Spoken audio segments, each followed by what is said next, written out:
Seigneur, je veux te suivre. Et à ce moment-là, c'était un choix personnel.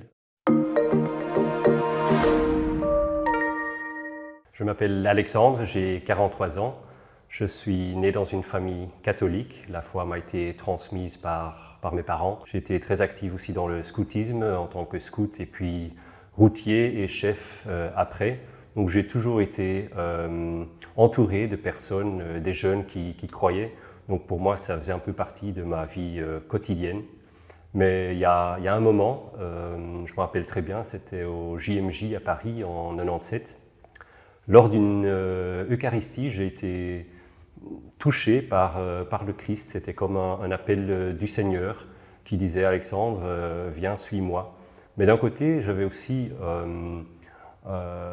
une parole qui était mise dans mon cœur et cette parole, c'était « Tu es libre ». Donc j'avais vraiment ce sens de liberté en moi. Et je me dis, voilà, je suis invité par le Christ, mais je suis totalement libre de répondre oui ou non. Et du coup, voilà, j'ai répondu oui, Seigneur, je veux te suivre. Et à ce moment-là, c'était un choix personnel. C'était pas mes parents ou d'autres personnes qui me disaient, suivez le Christ, mais c'était ma propre conviction.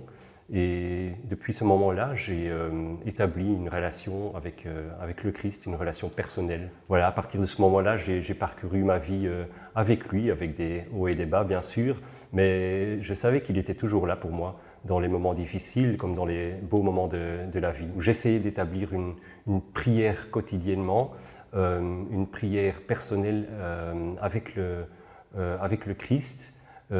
J'essayais d'aller à la messe en semaine, pas uniquement les dimanches. J'essayais d'aller à l'adoration, à la confession beaucoup plus régulièrement pour vraiment renforcer cette relation avec le Christ.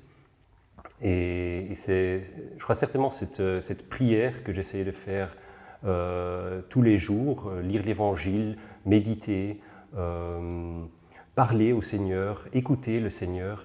C'est dans ces petites choses-là du quotidien que ça a changé toute ma vie.